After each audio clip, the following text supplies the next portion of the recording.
Okay, so I guess we're getting to week 4, and I'll go over there and show you what's going on there.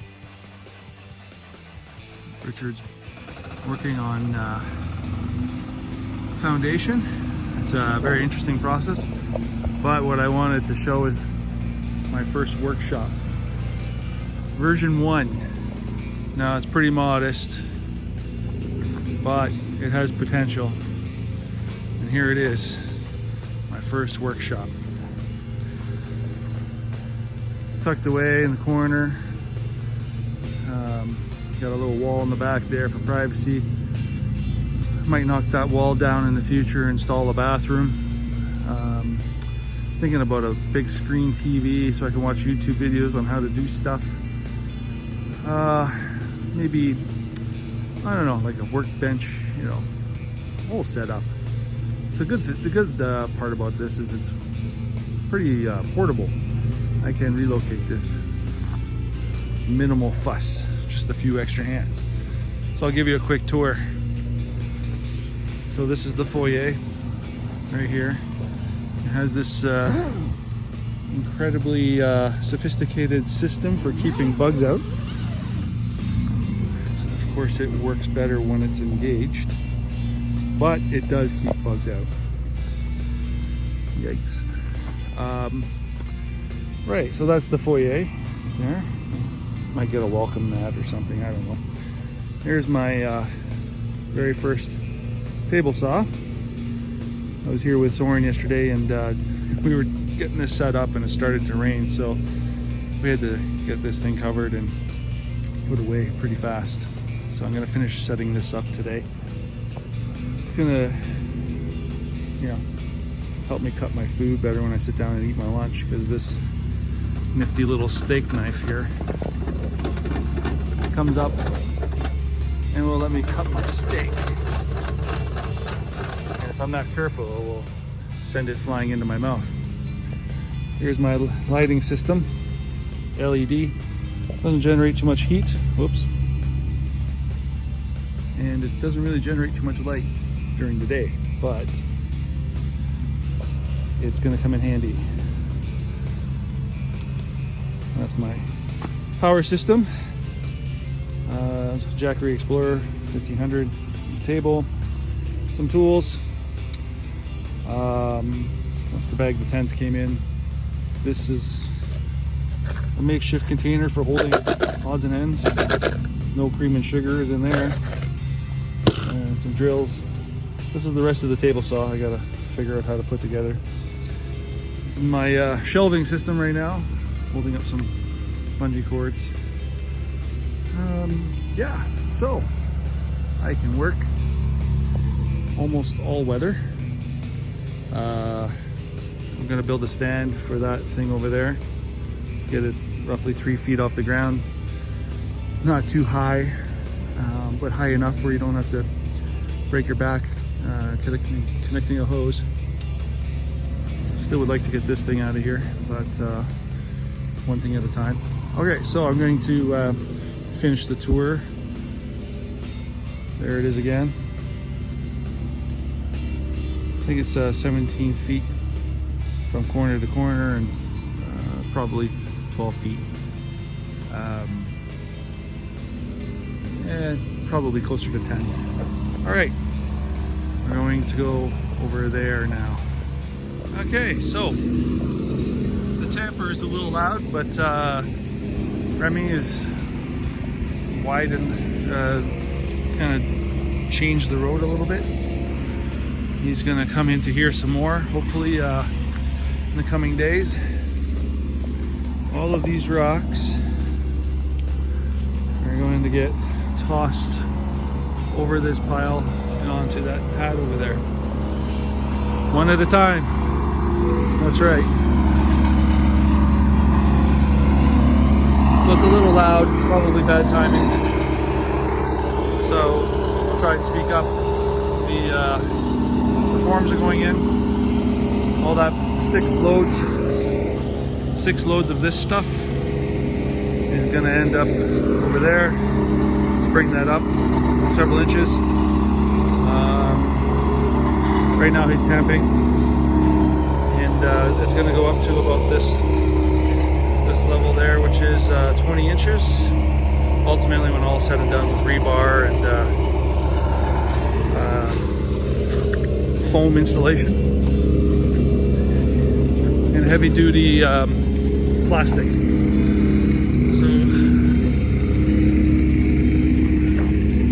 I don't know if it's noticeable, but we're up in elevation a few inches. The air feels lighter up here already. I didn't think it was possible. I think we're high enough. I don't know if we can take it anymore. So I'm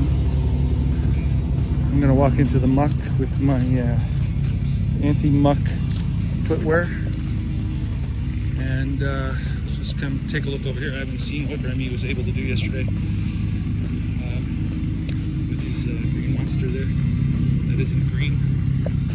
So this black soil looks really healthy and lush, but it's actually something called muskeg, and I'm sure if it's fertilized, it can be really useful.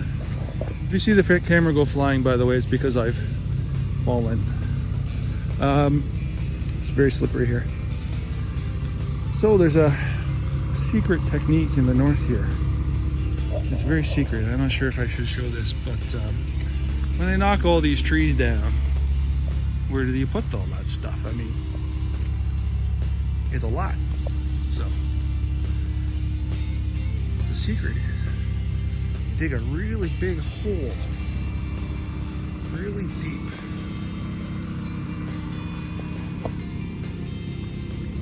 and you push all that stuff in there, and then you cover it back up, and presto changeo, it's gone. Now, the really cool thing here is that you end up with a whole lot of excess material that you can use to spread around and excavate, landscape. I meant to say landscape. And this is a pretty common practice up here, especially in the north.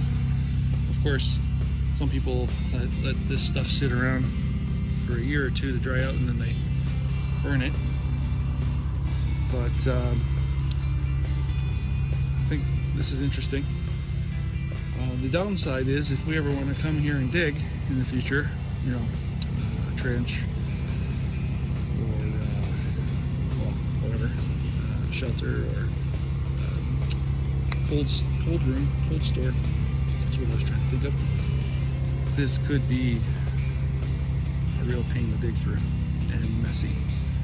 So there's a common theme here in the Great White North, out where near the polar bears live. Everything is a give and take. It's a compromise. Right? You get away from pollution and rush hour traffic, you deal with mosquitoes and black flies and deer flies and some other flies I can't think of. Sand flies. You can't see them. So it's a compromise, right? Get some privacy, but then you get 4 feet of snow. I'm just gonna go back over here and just take a quick peek at my little project, which I kind of abandoned. This is where I was digging stuff up. I want to lay a pipe across here and then cover it back in. This, by the way, these pieces of wood here, they were buried at the bottom of this, and there's still a few more in there actually. If you look closer, you can still see one in there. There's one there I haven't dug out yet. That is called corduroy. Yeah, so I guess it's helps firm up the ground, I suppose. There was some of this even in the culvert there when that was being worked on. So this I'm going to work on. I have more important things to do right now.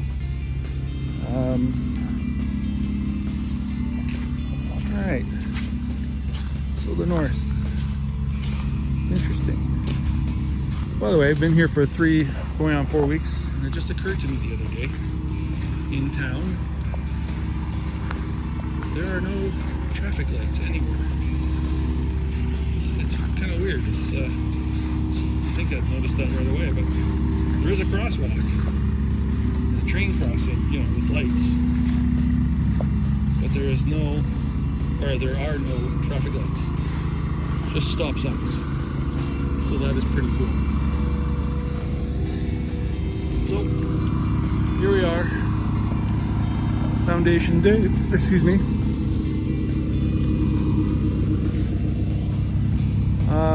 Yeah. Oh, I didn't say this, but muskeg, clay, we're in the clay belt, so this is all clay, and muskeg is the stuff that accumulates on top of it. It's basically, what's the general term? Well, when trees and brush and things die and they fall over and they rot, and that's what they turn into, and it's a process. I went into there about 70 paces, dug down 12 inches, and hit this stuff, clay. So that's 12 inches of muskeg. Had it tested. It's not extremely useful for everything, but with some fertilizer and stuff, it can be used to grow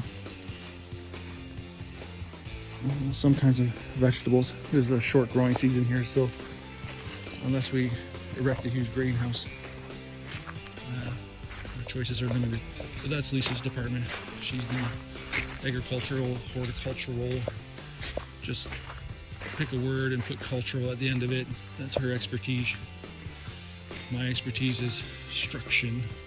So pick a word and put struction after it. Construction, destruction, instruction, mansplaining struction. You get the idea. So here we go. My first workshop, version 1. Okay. Fast forward a few hours. Well, a couple hours, I guess. I don't know. But yeah, I got the saw set up, working. I was able to make all of these posts. First one took a long time, but once that table saw got set up, and it's just zoom, zoom, zoom. So, benefit of this workshop structure is that I don't have to sweep. This stuff I can just move over and poof, clean grass, and this will just go away. So there is one negative side effect. Some of the sawdust gets into my lunch. Yeah. So, kind of hindsight being what it is. I'll keep my food outside next time. All right. On to the cross members, in case you're wondering.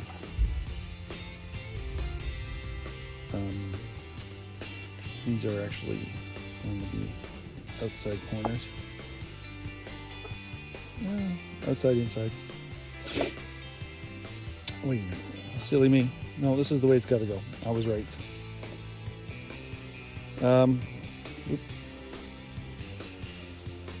So this will go like this. And I'll cut another.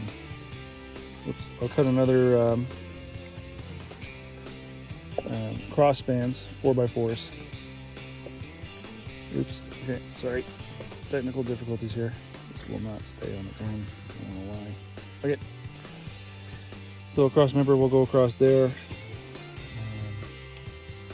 Use a bolt, leg bolt, carriage bolt, in through there, 5/8. It'll hold it strong and firm, and then I'll do cross members. Well, not cross, but angles to reinforce it, and that'll be that. And I'll put that IBC thing on top and hope and pray that it doesn't fall.